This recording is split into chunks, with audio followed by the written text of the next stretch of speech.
I never wanted to be famous. I just wanted to be a successful model. Inside, I was slowly dying. And the more famous I became, the more inside who I was disappeared. Do you think addiction was less about escape and more about survival in a way? I think it was numbing myself. And I suppose at some point I started believing the crap that some people, some journalists would write, all this, that, and the other. And, it just became the walls were closing in on me, and it became such a claustrophobic world. Even though I was traveling the entire world, I was spending my life under complete scrutiny, and it's not sustainable. Don't get me wrong, I achieved great heights with modeling, but what I'm achieving now, it means more to me than any Vogue cover or campaign.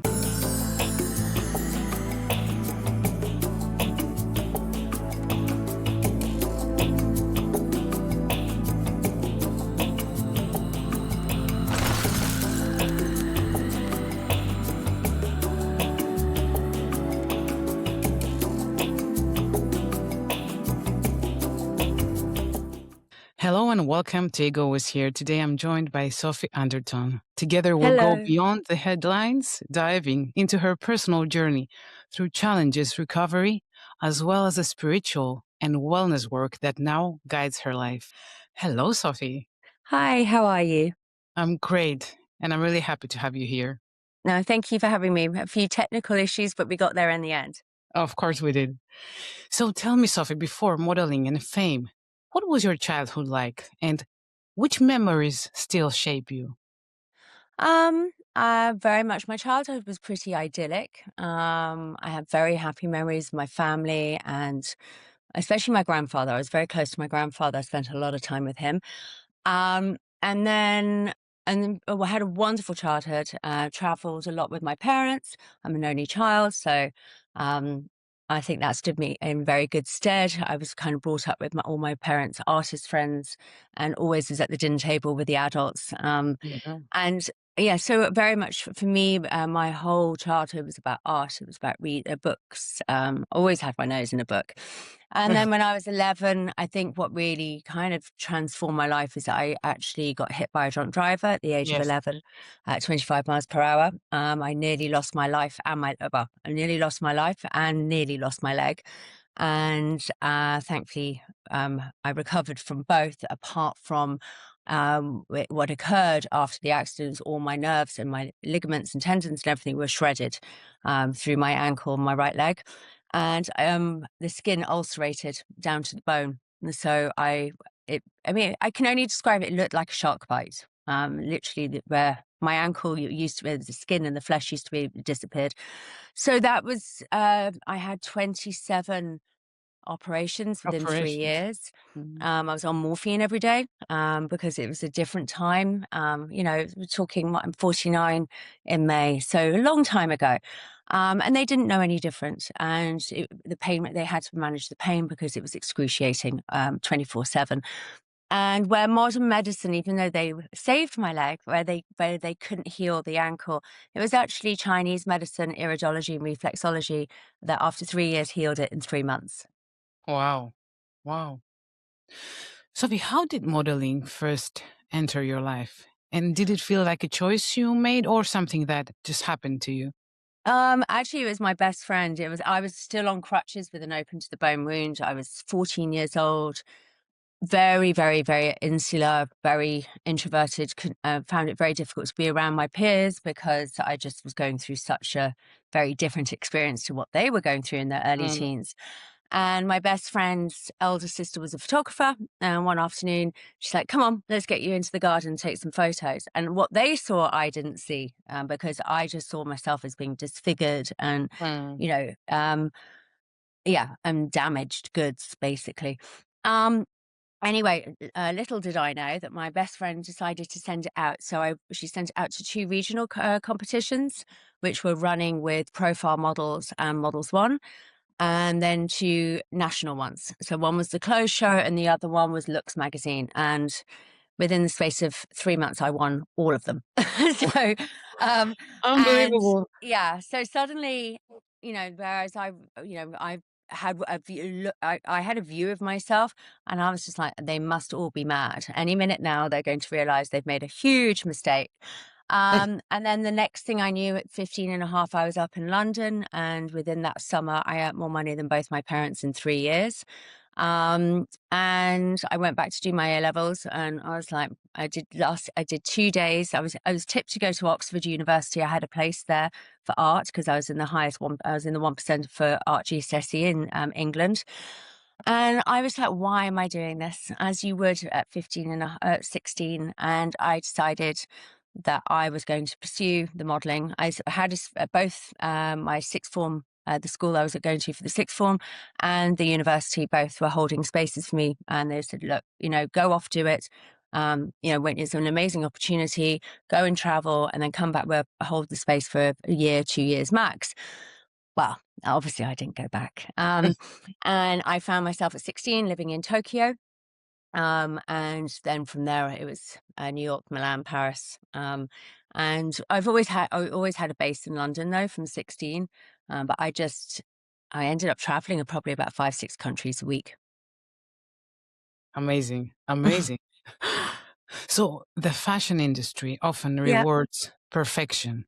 What parts of yourself did you feel you had to hide to survive in it? Oh, I didn't because I had a huge scar on the inside of my ankle, so I just wore it. I just kind of wore it as a badge of honor.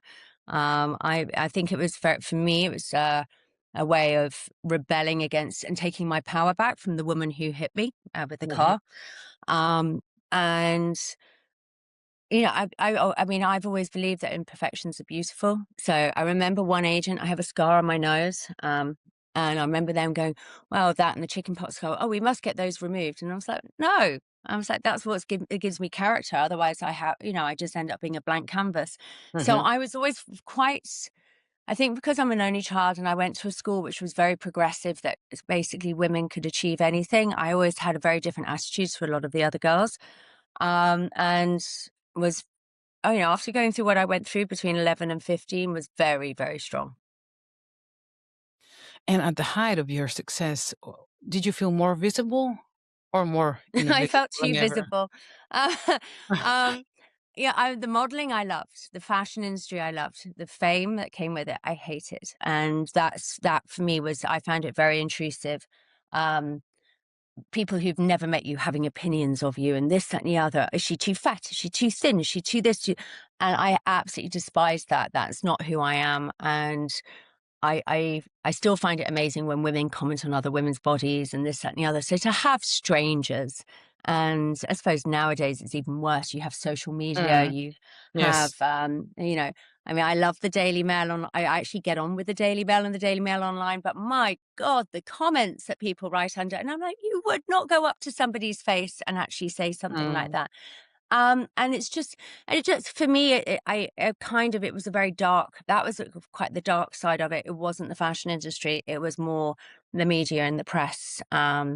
And it's not something that I miss. I never wanted to be famous. I just wanted to be a successful model. I was mm, quite happy being a supermodel. What I wasn't happy about was when it fell into the sort of celebrity category. And I suppose now it's that you have to have all the Instagram followers. In those days, yes. you had to be doing I'm a celebrity, or that was kind of the new wave of social media at that when I was in my 20s. So when you were constantly being judged publicly, did that Mm. shape the way you saw yourself? I became very anesthetized to myself. And also, I suppose, being in the industry from such a young age, you do become kind of separated from how you look and your body. It's a business. Um, Mhm.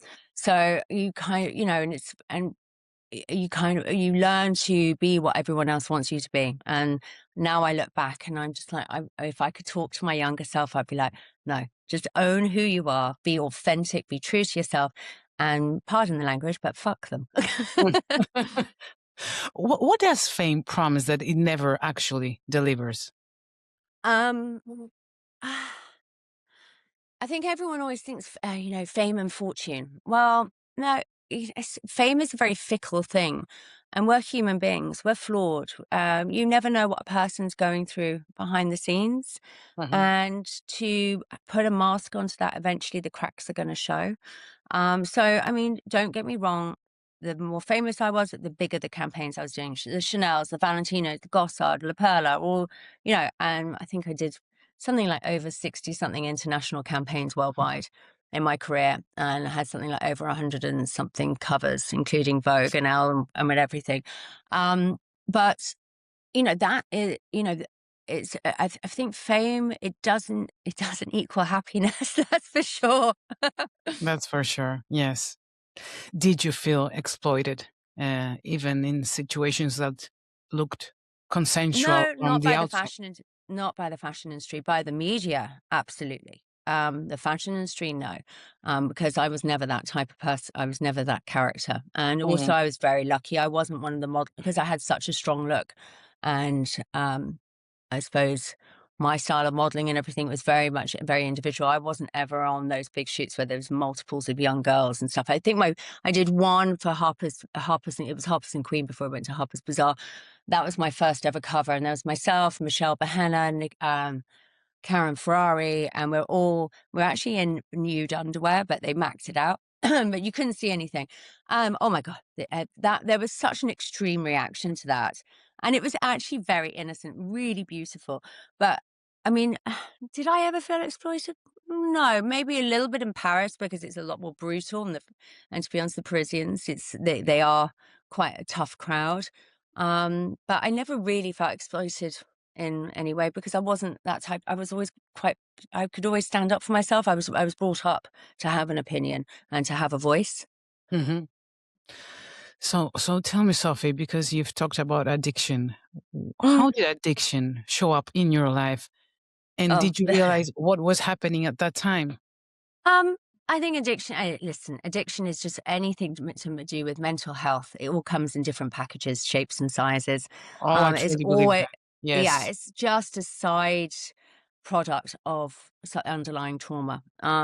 So I imagine for me, I mean, I had quite a difficult relationship with my real father. My parents, my mum left with my stepfather when I was 3, and my stepfather was an amazing dad.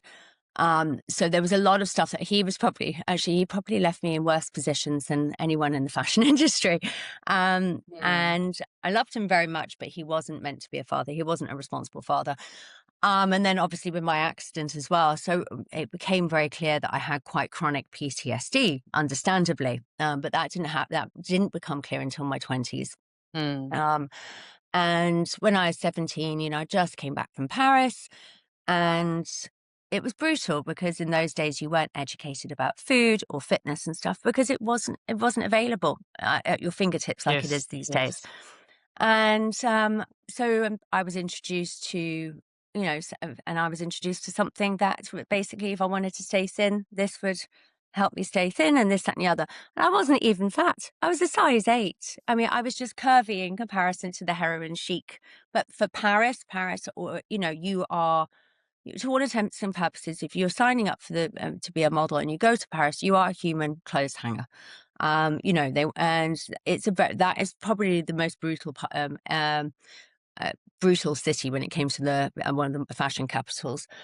And I didn't think anything of it. I'm like, wow, great. I didn't have to eat. I was running around doing all my shoots, this, that, and the other. I was 17, and the cracks didn't really start to show until my mid-20s.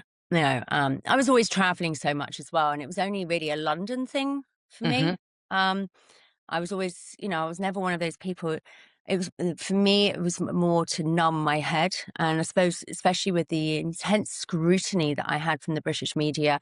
And I was 18 when I was thrown into the deep end. I shot Gossard. Suddenly, I wake up one day, I'm driving to do a GQ cover shoot, and my best mate rings me. She's like, darling, you better just go to the newsagents and look. And I said, why? And I went in, it was on the front of every national newspaper, the campaign, who says a woman can't get pleasure from something soft. Basically, starkers just with see-through underwear on a 20 by 20 foot billboards.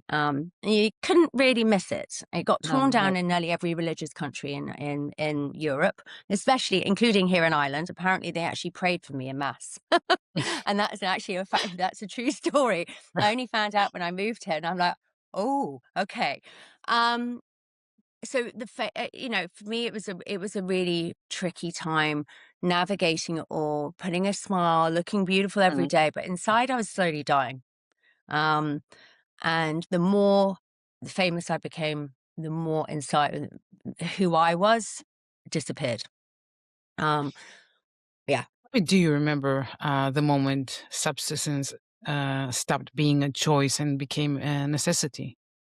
It was never a necessity. I remember the moment when I was like, "Oh my God, I'm in too deep," and that was an awful relationship I was and I thought as when we started going out together, I thought I'm going out with a professional athlete. What can go wrong? A lot, it seems. And yes, and he kind of was hiding behind me with his addiction, and that was very much that's a sign of where my head was, because only like attracts like, because no sane man would have gone out with me at that point. Um, Do you and think addiction was less about escape and more about survival in a way? no, I think it was about confidence. I think it was numbing myself. And I suppose at some point I started believing the crap that some people, some journalists would write, all this, that, and the other. And, it just became the walls were closing in on me, and it became such a claustrophobic world. Even though I was traveling the entire world, I was spending my life under complete scrutiny, and it's not sustainable. And, Mm. you look at some of the Hollywood stars, and they definitely have it right. Most of them don't even live in LA, and, there's no way I could ever. I don't even like going back to London now, because I still find that scrutiny is still there. People still recognize you. Whereas here in Ireland, Hmm. they recognize you, but they embrace you and they support you. And especially where I live, I've become a key person in the community, and I absolutely, I couldn't, I live in the most beautiful place in the world as far as I'm concerned, and my life is very different now. And I don't have, you know, what counts now for me is who I am and what Hmm. I'm doing on a daily basis and the choices I make, to be the best version of myself. And that is not based on what I'm wearing, what I look like. Did I win Model of the Year and all of this utter crap, which actually means nothing. Nothing. Yes. And I don't have to go up against other women who are really beautiful and this, that, and the other to fight over a job. And that was net that kind of, I always, "Oh, you up at there's you and two other girls. Well, one's a blonde and one's a redhead. So how can we be in competition?" 'Cause, you know, Of course. Yes, um, it doesn't make sense. yeah, but Sophie, yeah, and sorry. what do you want people to understand about addiction that they usually get wrong Um, from your well, experience? one thing I very much now, obviously, it's not for all addictions, Hmm. but majority of addictions, it's in your head. I've For me, my choice addiction was, very much mental addiction. And once I understood that, and I could kind of I could start learning the tools to be able to manage myself, that's when I went into recovery, and now I've been fully recovered for I suppose, well, since I was 30, but I would say completely since, just before I turned 40, when I started Hmm. making some big life-changing decisions, what I wanted to do business-wise, and I wanted to slowly extract myself away from that world. And that wasn't an easy thing to do, because then I had to work out, who am I without being Sophie Anderton? And that was partly hugely down to my husband. My husband, I attracted the most amazing man, which shows that how much I had changed. But so what I Yes. the hardest part, something, putting aside your addiction or choosing to stop, whatever it may be, whether it might be drink, drugs, anorexia, bulimia, this, that, and the other. Hmm. Majority of it is in your head. It's getting to the root and where that stems from. And I now know very clearly where it stems from. It can stem from my childhood and having rejection issues from my father and not feeling good enough. And that's why I made such bad choices in men later on. Um, but I think the Yes. hardest part is not when you stop, it's what you're left with. Hmm. And that is usually not very pretty. Let's face it. If you're a happy, beautiful, joyful person, you wouldn't be self-harming. Um, And so that was the hardest part. And I disappeared for 3 years. I cut all communication with everybody. I had tried doing rehabs. They didn't work because I mean, like, you go into rehab and then suddenly they want to put you on loads of pharmaceuticals and this, that, and the. I was like, huh? I don't want to be put on anything else. I want to stop anything. Yes. Yes. Um, I got wrongly diagnosed. I mean, I remember going into one rehab and they're like, well, you're bipolar. And I said, no, I'm just coming off something, which obviously I'm going to be all over the place and up and down. I'm definitely not bipolar. And that was awful. And what I didn't know is they were leaking information to my agency and they were leaking it to the Mm. press. And I was just like, so I've had to fight that way. And there's nothing wrong with being bipolar. I'm just like, Of don't course, there's. label me that when it's not, you Mhm. know. Um, and so I think, but for me, the biggest thing was learn was getting through the first 3 years was really painful, really painful. I was like, whoa, I do not like this person. And if I had met me in my late 20s, I would not have been friends with her. Um, that was a really hard pill to swallow, to really realize that actually, who are you? And I had I felt I had no substance, no depth to my life. And I didn't know where to begin, but I started with, okay, let's address my obviously eating disorder. Even though I didn't have an eating disorder, if I had, it was connected. My relationship with food was very much connected with my addiction because I was told that I needed to stay thin at the age of Mhm. 17. So all of it was intermingled.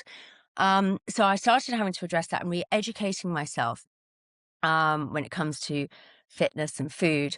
Now, food, I was like obsessed, like calorie counting and everything, which is ridiculous, by the way. It's utterly ridiculous. And now I have to say I'm very intuitive. I eat very healthily, very clean, but I do it through intuition. I listen to my body. I know myself so well.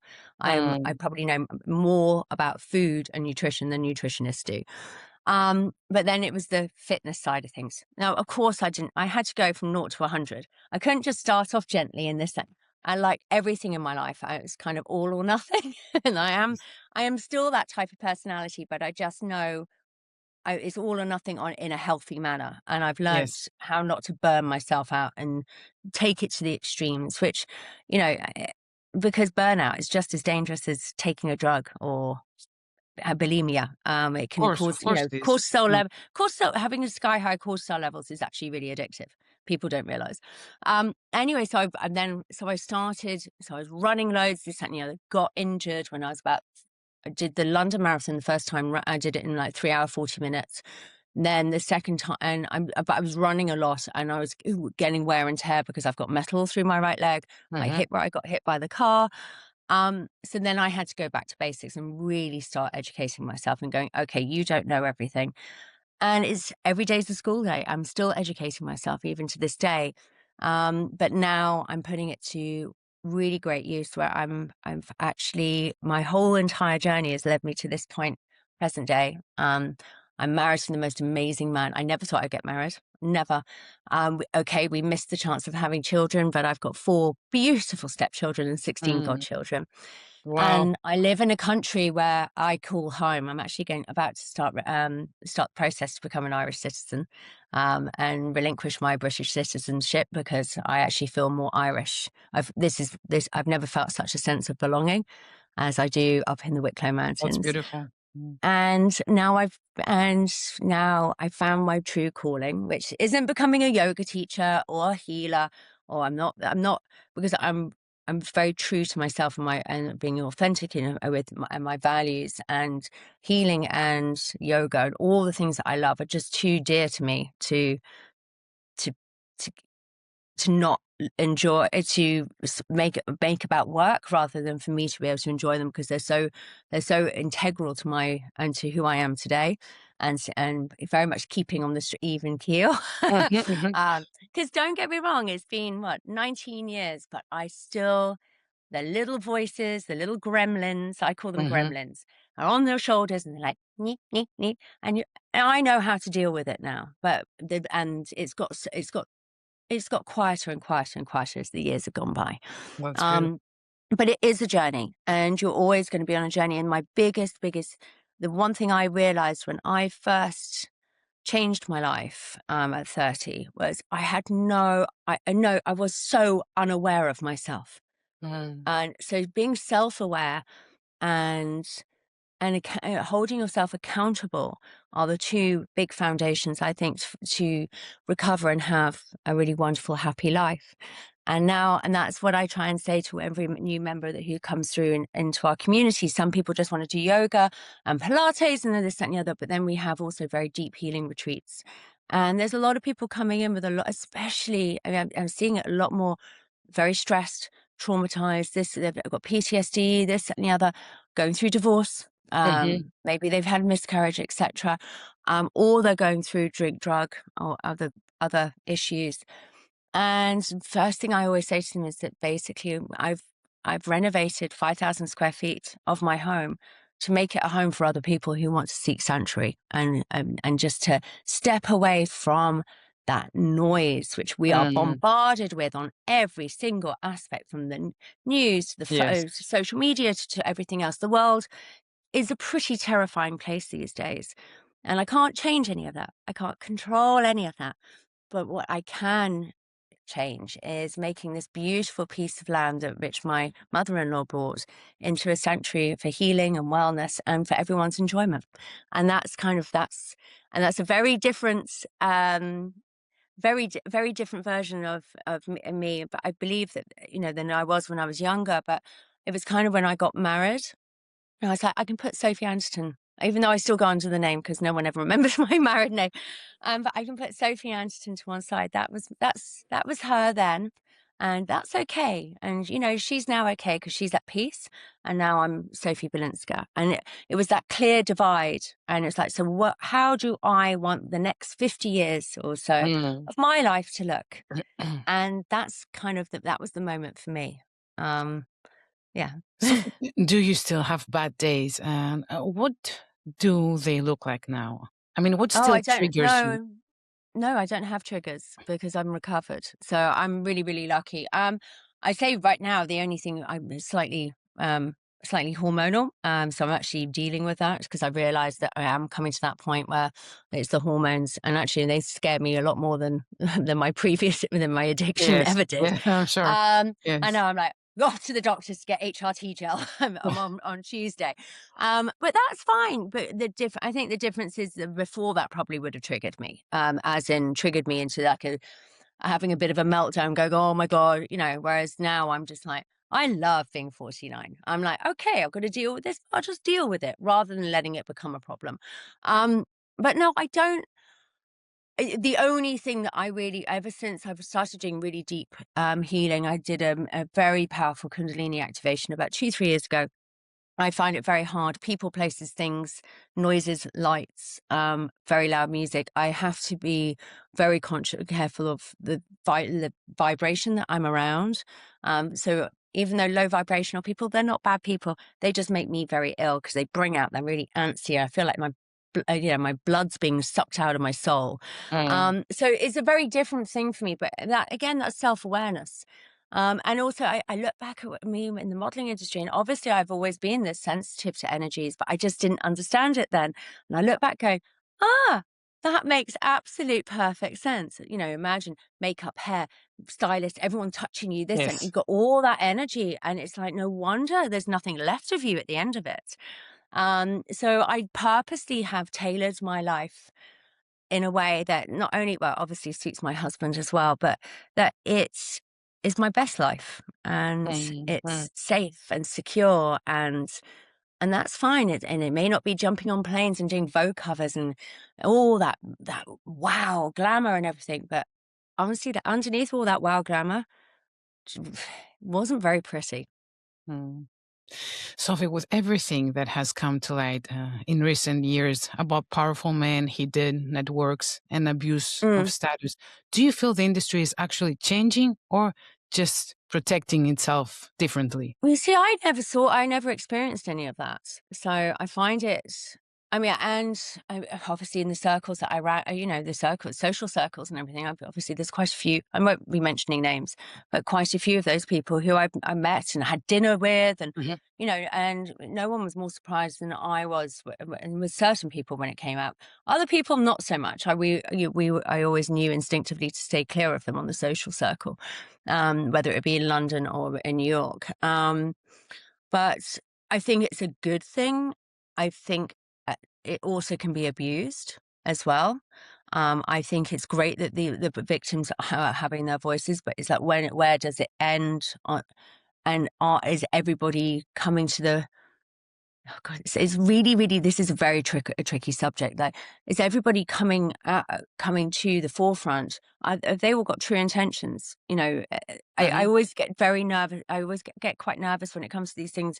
It's a bit like with Hollywood and stuff. There was a lot. There was a lot of things where you're like, but did that really happen? It was very. There wasn't a huge, and I think people have to be careful because how it can become a bit of a witch hunt and if somebody's wrongly accused, it can destroy their lives. Yeah. I don't really know how to answer that one because Yeah. something. I I understand think what it's you're I saying. think it's horrific that for however many decades some of these victims didn't have a voice. Yeah, exactly. Um, Exactly. but then I also wonder, we're coming forward, but then it became this whole big media thing. How much damage does that cause to them as well? It's a really tough one.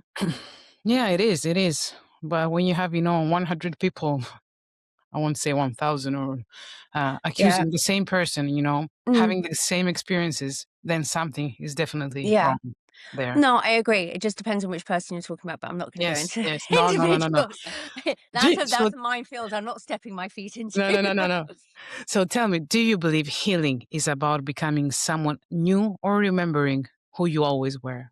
I think healing is finding your way back to who you would be if those things hadn't happened. If your life had taken a slightly different course. Hmm.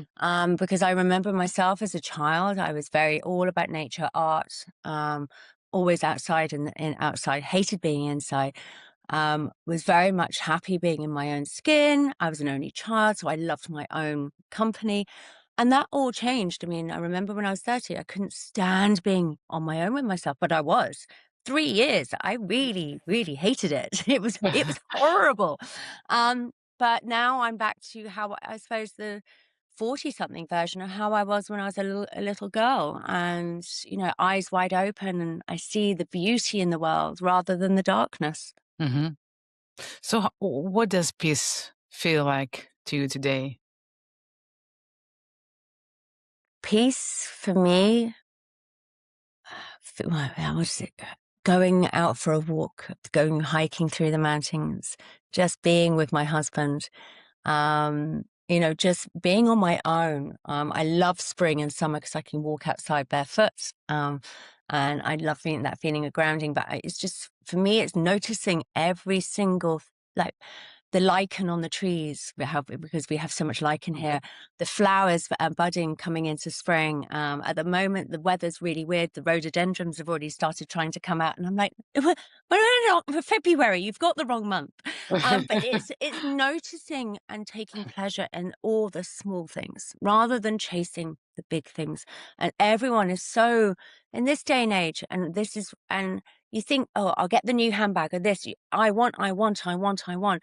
Well, we Right. don't actually need all of that. And once we realize that we don't need that, so for me, what I need is, and where I find peace is with nature, is welcoming my beautiful community in when they come to retreats and seeing the joy that it brings them. And that gives me a huge amount of peace. And it's wonderful because it's wonderful to have created something that is changing so many people's lives. And we haven't Exactly. even officially Exactly. launched yet. And I think that's where my piece comes from. To be honest with me, Anam, my last part of my healing journey, the final piece of the puzzle was that I had to give service to others. Mm. And in turn, that holds me accountable every single day when it comes to, and look, we're humans. None of us are perfect. I am far from perfect. oh my God, I can, if I get really stressed or I overdo it, I can be like a Tasmanian devil. But the difference is I'm aware of it and I can pull it back.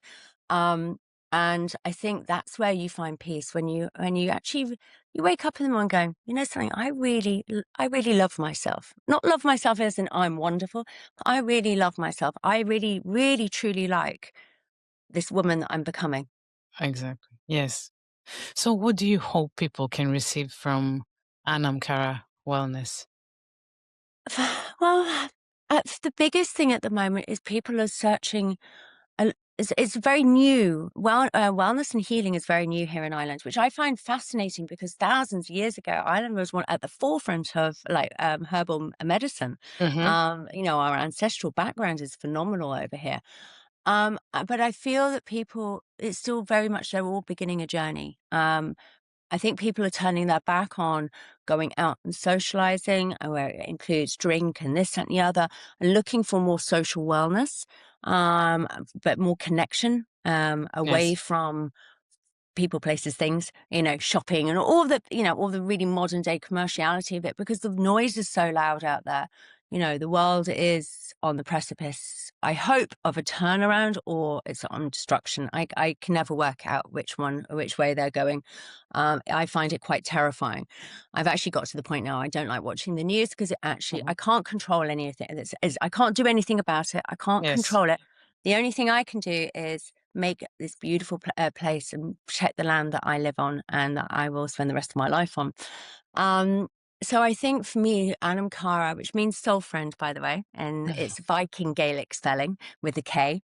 Uh-huh. Um, I think it is about people finding a place where when you drive through the main gates and you come up the 3/4 mile drive and you see the deer all going, it's like serenading you and running alongside your car, and the hares all hopping around in the field and everything.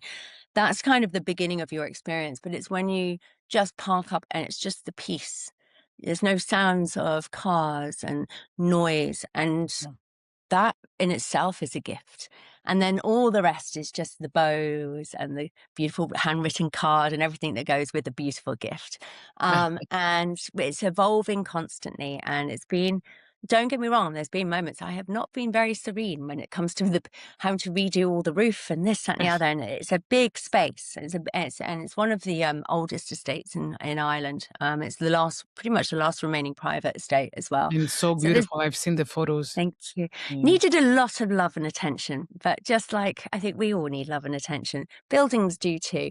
And I have huge plans for the next up to 5 years. We're about to start renovating, restoring all the cottages, so I can have on-site accommodation for people to come and stay. So I can have retreats coming from further afield, and and the great part about Ireland, it's a peacekeeping country.